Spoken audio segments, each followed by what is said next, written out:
And good afternoon, everyone. Thanks for choosing Across the Fence. I'm Will Michael in this afternoon for Judy Simpson. Our focus this afternoon focuses on the art of embroidery. We're going to see some very interesting pieces made by Vermonters, and we're going to learn about an active embroidery guild right here in the Green Mountain State. So let me introduce our guests. Joining next to me is Kathy Pulowski. She is from South Burlington. And across the table, I'm joined by Lorraine Pierce of Essex Junction and also Kristen Andrews of Middlebury, if I got all that right. Yes. Well, good afternoon, and thanks for being with us. Thank you. Thank you for having me. Kathy, you're going to get us started. Tell us a little bit about the Embroiderers Guild here, the Green Mountain chapter here in Vermont. The Green Mountain chapter has been here for more than 30 years. We meet in South Burlington once a month on the second Wednesday, and it is a very lively, active group. We're part of a national organization, and we have available to us educational resources from the whole country, which is wonderful. We're going to get into all of that. Our viewers can see we have stuff all across the table. There's additional material out back and a lot of really fun things that we're going to look at. But for somebody who's not part of the Guild, and you mentioned the meetings, help me be a fly on the wall. What would it be like to be at a meeting? Well, generally we have different kinds of meetings in our schedule. We have meetings with programs where we bring teachers in from outside of our local area to teach classes. We teach each other. We work on projects, and we do a lot of visiting, and we laugh a lot. I did gather from working with, as we got set up here before we went on the air, that it was a very collaborative process. Chris knows a little piece and Lorraine knows a piece, and I gather that's what's coming together as part of the Guild? Just keeping everything alive, the joy of stitching. We all have such enthusiasm and pleasure in doing it. If somebody gets stuck doing something, somebody's got an answer or a solution to get them out. And we all like doing different things. So sometimes when you start exploring something, somebody else may have already done it before, and they'll come in and start showing you different bits and pieces or different tricks of how to do things. I'm going to actually, to that end, jump out of order a little bit and maybe throw us off, but I think we've all seen, say, something hanging in a picture frame on grandmother's wall. Mm-hmm. But then we have things like this. Which is ribbon embroidery. It's embroidery that you would normally do with thread, but it's done with silk ribbons. And the effect, as you can see, is very raised, delicate, but it goes much faster than thread because it's a thicker element. So it just goes to prove that you, no matter what the composition of the thread is, you can stitch it.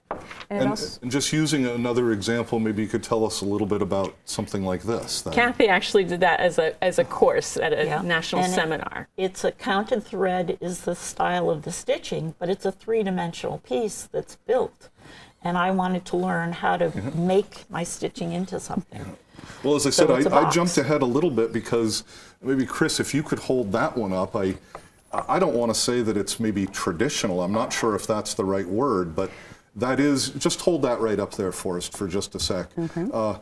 Because this is the example of entering the aunt's house or the grandmother's house. And that's why I just wanted to point out, again, we have all kinds of examples up here, and there's just so many different ways to make the art work.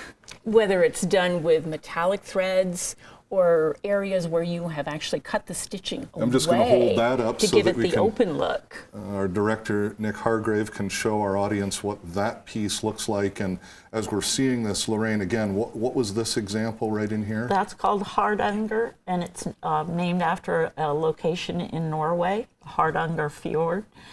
And it's the traditional costumes of Norway were built on different embroidery techniques. The costume of this region was built on this specific type of needle weaving technique. So it got translated into this country, and mostly it was traditionally done white on white, but you know, we change it all up all the time. Excellent story. So it's alive and growing, and it's also something that can be traced through immigration patterns. Of areas where people move. Now, this would include, I suspect, you started to talk about white on white or using white. The colors are as important sometimes as the actual stitching and what they mean? Most definitely. Yeah. Yes. Now, let me get us back on track again. I jumped around here a little bit, but a lot of what you brought in represents some of the outreach activities of the Guild. Yes. Lorraine has some examples of that. This is probably our biggest project that we do, and again, as Kathy stated, it's national. This is done for all Habitat homes. Our group ourselves have done 35 of these, and we personalize them. We used to do just the family last name, but now we've actually done and put all family members. This is presented to them at the dedication of their home when they're basically turned over the keys. So just confirming, and I'm sorry to jump in, you're confirming that's just part of your outreach with Habitat for Humanity, Yes. folks getting the home, and, Yes. and now they have a keepsake, in this Right. case, the Ruggles family, along with mom and dad and their kids. Which actually, I have to jump ahead and say, this house has not been dedicated yet. This is one that's going to happen in Bennington in the month of March. I just wanted to have So an a actual bit of a one. preview, and So the Ruggles now preview. know what it looks like. Yes. So that, as I said, is one of our biggest projects. Yep. One of the things that this will be our 4th year doing this. We have So why don't started. you just give those to me, if you don't Okay. mind, and I'll hold those up. These Can are- I start? This is a good one to start with, right? These are all bookmarks that go along with the Vermont State Reading Program that is a summer program for all kids in area libraries. So what we try to do is early in the season is to do up bookmarks that would match the themes. This one this year is Phys, having to do with science. Yep. So like I say, we usually try to visit as many libraries as possible. As part of our outreach, in connection to this, we actually go to these libraries and it's advertised that we'll be there for a couple hours stitching. And we welcome stitchers to join us. What a great connection between literacy, art, young people, because is it fair to ask one of the challenges that you face is bringing young people into the Guild? Yes, it is. And we do a lot of work with children, and children are fearless. Boys in particular. Needle and thread, and they will just go for it. They're very happy to. Yep. There does appear to be a time in people's lives where they're very busy with their children and their careers. And so we do have a tendency to pick people up at retirement. Again, when they feel they have more time to devote to something like this. And I just want to underscore that, again, the Green Mountain chapter meeting in South Burlington a couple of times a month. There's all kinds of opportunities, and you told me before we got started, it isn't necessary that you come to every meeting. Folks come in and out. They might only be able to come once or twice a year, but they can still be involved. Absolutely. It's a national organization. I mean, I came into this group actually in June, but I've been a member of EGA for about 10 years now, and I just was in different chapters, and I was also what they call a member at large for a long time, which means I could still take part in the online classes and the group correspondence classes that EGA offers, even though I wasn't near enough to a chapter to be involved with the people. So. Let me come back to a couple of outreach pieces, because my notes also include a partnership perhaps with the Quilters Association. Something at the Champlain Valley Fair or other fairs and field days, maybe? Right, when they have their quilt shows, which are usually, I believe, in October, they ask us to go and display our craft there at the same time because, again, it's all related. Stitching, quilting, needle and thread, it's all there. And this year we actually are going to be at the Home Expo, Vermont Expo in Tunbridge in June. So that's the Vermont History Expo. The history part of that. Again, what a great connection. What bespeaks our history and some of our traditions more than needle and thread, embroidery. Exactly, and that would bring me to also talk about this. This is something that we usually show a lot of younger people or young people that come in because this is something that their grandmothers probably did. It's called a hot towel. And it's something that dates way, way back. And it's pretty cool because all the stitches are done on front. None of it shows on the back side. But you show this to somebody and they'll say, oh, I remember that. And you can still do it now. So we try to keep things alive in all areas. Colors have changed, but that's okay. Well, that's why, again, I jumped ahead to some of these things because there are pieces like that while they bespeak some of our traditions and history, they are also perfect for today. So absolutely. We're about 2/3 of the way through the program already. I'm doing most of the talking. Why don't we bring up some of the other things and with a few minutes left and share with the audience. Okay. So what other examples did you have that we want to make sure we see today? Group correspondence courses.